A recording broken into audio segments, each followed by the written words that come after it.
What up, Duval? Out here on a little mini vacation in Tampa, seeing Zach Bryan tonight, so I'm not at Jaguars and Buccaneers joint practices. Word is everything went pretty well there. Nothing crazy to report, so good news on that front. Wanted to talk about Jaguars standout defenders in their preseason week one matchup against the Kansas City Chiefs. It was a game where I thought the defense overall performed at a very high level. There was a lot of guys making a lot of plays. I think Ryan Nielsen and his coaching staff has that defense clicking in a lot of ways, and so I think that's very exciting. But we're going to talk about these standout performers here today. Outside of the first drive where I thought there were some mental errors and their inability to stop Carson Steele, who incredible fullback it looks like for the Kansas City Chiefs, a fine for them. Again, I think that this defense did really well. So we're going to get kicked off here. Again, not the normal setup out here on vacation, Airbnb here. But Travis Gibson, to me, played a very good football game, and this is a guy I think trying to solidify himself as the Jaguars' number 3 edge behind Josh Hines-Allen and Trayvon Walker. I think he's working to do that, and I think this football game for him, he was able to create several pressures, get to the quarterback a couple times, not necessarily get sacks, but he was involved in getting the quarterback to the ground, forcing Patrick Mahomes to get rid of the football early and throw a little bit of an inaccurate pass early on in that football game, helped the Jaguars get off the field. And then the very next play on third down, getting a run stuff. And then throughout the game, he just kept popping up. So I thought Travis Gibson had a really good game. I also thought Esezi Otamiwo, hopefully I'm pronouncing his name correctly, doing my best there, number 90 for the defense, was incredibly disruptive. I don't think he was super stout, like in terms of not getting moved off the ball at all in the run game. But when it comes to penetrating, getting in the backfield, disrupting and hustling, like he was making plays down the field. He actually was one of the guys that brought Carson Steele down the field, like after there were several missed tackles. So I loved his ability to penetrate, get into the backfield, showed swim moves, showed just quickness and get off and length off the ball. So I thought he did a really good job as somebody kind of trying to fight for a roster spot, quite frankly. The back end of the defensive line group is loaded. There's a lot of guys competing for the interior defensive line, 3-tech defensive end type spot.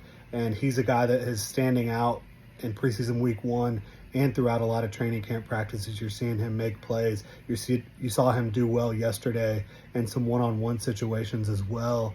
Tyler Lacey, another player who is playing hard, playing physical, doing a good job on the interior. I like what you've seen from both of those guys. I thought Lacey had a pretty good game against the Kansas City Chiefs as well. Chad Muma, as soon as he came in the game, this guy was diagnosing very quickly. First 2 plays, I thought he did a fantastic job for the Jaguars and helped them get off the field on their second defensive drive.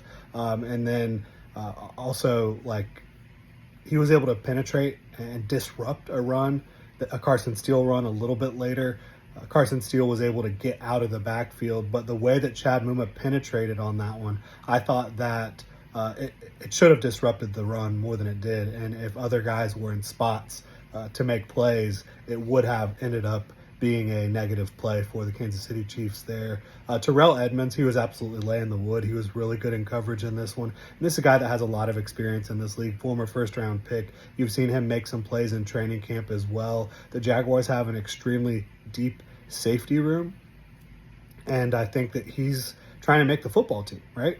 It's not guaranteed that Terrell Edmonds is going to make this team.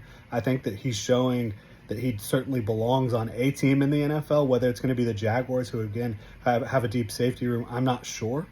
We'll see how it plays out, but I think right now he's certainly a guy that should be on a 53-man roster in the NFL. And again, he absolutely laid the wood a couple times and was very good in coverage, in my opinion. So I liked what I saw from him. I thought DJ Coleman played really well, and this is a guy the Jaguars, since last year, the coaching staff has talked positively about DJ Coleman, an undrafted free agent, number 54, an edge player trying to make this roster. That's a common theme here for a lot of these guys. I think the only players we've talked about that really probably are locks. I do think Travis Gibson's going to make it.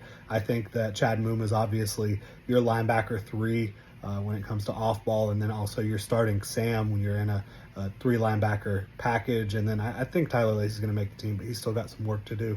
But DJ Coleman is a guy that has length, has athleticism.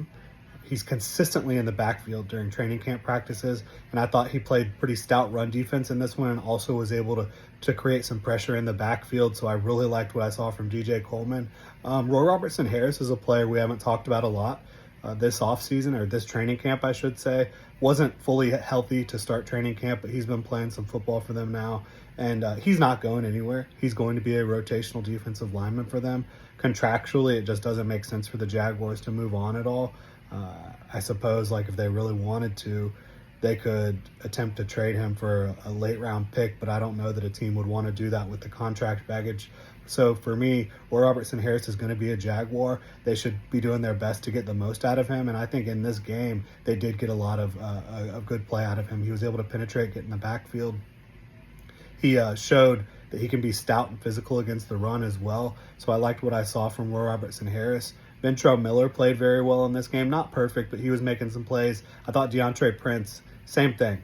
Was he perfect? No, but did he make some good plays? Was he physical against the run as a corner? Was he contesting catches? Yes, I thought he did well. Miles Cole, Breland Speaks, these guys showed out as well on the edge for me.